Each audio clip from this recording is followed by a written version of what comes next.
श्री सतगुरु महाराज की जय। श्री सतगुरु महाराज की जय। श्री सतगुरु महाराज की जय। बंदों गुरुपद कंज कृपा सिंधु नर रूप हरि महामोह तम पुंज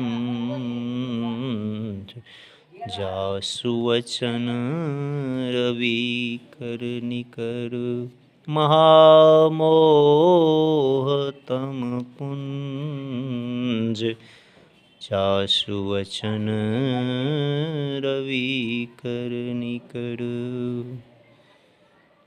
समवेत सम्मादरणीय सज्जन वीरेंद्र, आदरणीय माताओं तथा भक्तिमती बहनों, अभी आप लोगों ने रामचरितमानस में 32 प्रकार के सुख हैं इसके संबंध में सुना। वास्तविक बात तो यह है कि कोई किसी को ना सुख देता है और ना दुख। अपने ही किए कर्मों के फल सभी भोगते हैं। मर्यादा पुरुषोत्तम भगवान श्री राम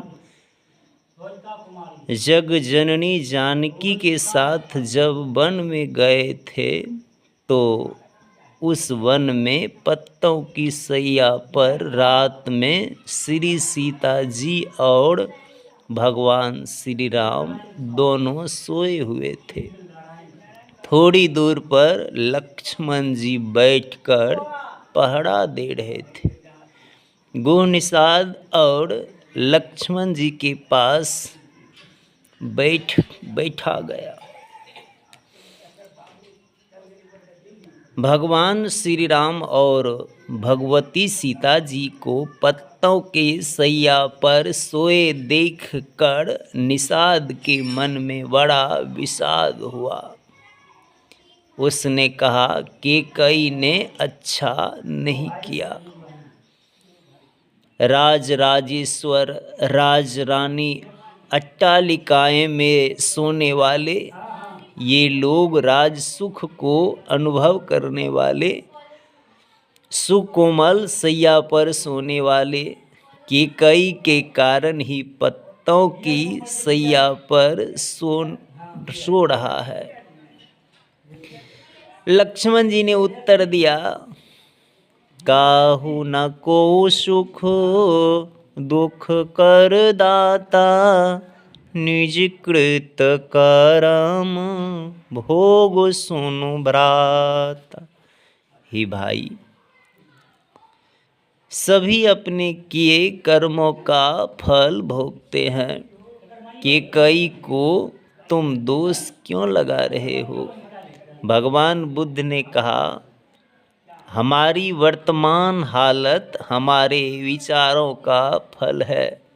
उसकी बुनियाद हमारे विचारों पर ही है। वह हमारे विचारों से बनी हुई है। मनुष्य अगर बुरी कल्पना से बोलता या कोई काम करता है तो दुख उसके पीछे पीछे वैसे ही चलता है जैसे बैलगाड़ी खींचने वाले बैल के पीछे पीछे चक्का। पुनः भगवान बुद्ध ने कहा, हमारी वर्तमान हालत हमारे विचारों का फल है। इसकी बुनियाद हमारे विचारों पर ही है। वह हमारे विचारों से बनी हुई है। मनुष्य अगर अच्छी कल्पना से बोलता या कोई काम करता है तो सुख उसके पीछे पीछे वैसे ही चलता है जैसे साथ चलने वाली छाया, उसे कभी साथ नहीं छोड़ता। इसलिए बुरे कर्म करना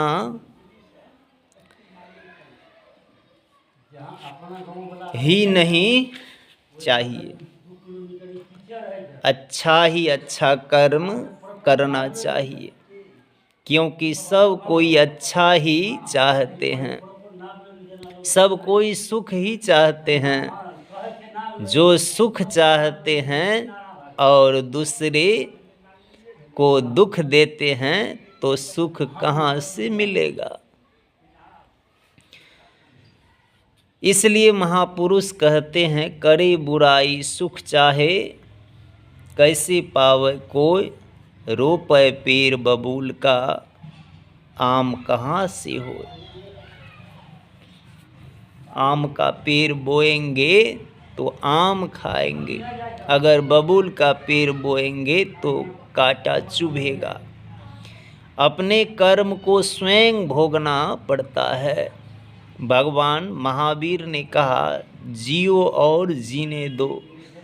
सभी संतों एवं भगवंतों ने एक स्वर से यही कहा, संसार में तुम रहोगे तो संसार के उद्यमों को अवश्य किया करो और वह उद्यम पवित्र हो। सब दिन संसार में रहना नहीं है, एक ना एक दिन संसार से जाना है।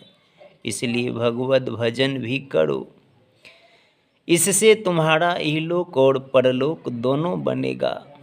अगर ऐसा नहीं करते हो, दूसरे उपाय से सुख चाहते हो, तो वह सुख मिलने को नहीं है। दिन में तुम रात चाहोगे और रात में दिन चाहोगे तो यह नहीं हो सकता।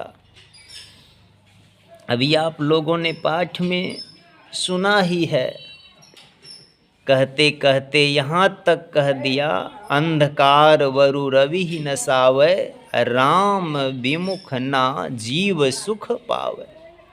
सूर्य का उदय होता है तो अंधकार का विनाश होता है और रात की स्थिति नहीं रहती है।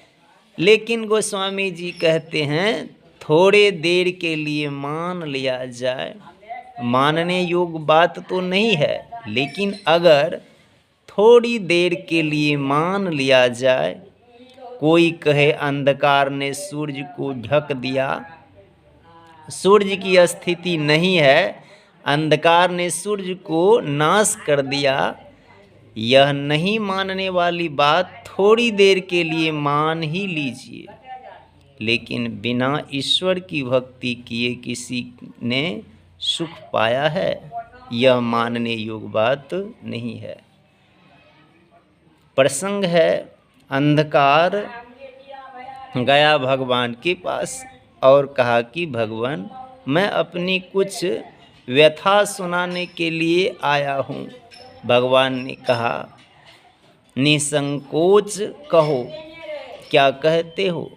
उन्होंने कहा, सूर्य हमारा जानी दुश्मन है, मुझे कहीं चैन से रहने नहीं देता है। भारत के कोने कोने में छिपकर देख लिया, जहाँ मैं जाता हूँ पीछे पीछे चला जाता है। मैं विदेश चला जाता हूँ, अमेरिका गया तो देखता हूँ कि थोड़ी देर के बाद वहाँ भी चला जाता है। वहाँ से भागकर भारत आता हूँ, देखता हूँ यहाँ भी आ गया। जहाँ कहीं भी जाता हूँ वहाँ चला जाता है, मुझे बहुत सताता है, आप जरा समझा दीजिएगा। भगवान ने सूर्य को बुलाया और कहा, सूर्य देव, अंधकार से दुश्मनी क्यों ठान लिए हैं। जहाँ वह जाता है उसके पीछे पीछे पहुँच जाते हो, ऐसा क्यों करते हो। उसने तुम्हारा क्या बिगाड़ा। सूर्य ने कहा कि भगवान, हम तो आज ही सुने कि अंधकार भी कुछ होता है, हमसे तो कभी अंधकार की भेंट हुई ही नहीं है, मैं सताऊंगा कैसे। अगर आपको मेरी बात पर विश्वास नहीं है तो अंधकार को बुला दीजिए, मैं हाथ जोड़कर क्षमा मांग लूँगा। आज तक तो अंधकार सामने आया नहीं है, आज वह आएगा। उसी तरह से आप सुख चाहते हैं तो भगवत भजन करें, सदाचार का पालन करें, जीवन यापन के लिए कुछ न कुछ पवित्र कमाई अवश्य करें। श्री सद्गुरु महाराज की जय।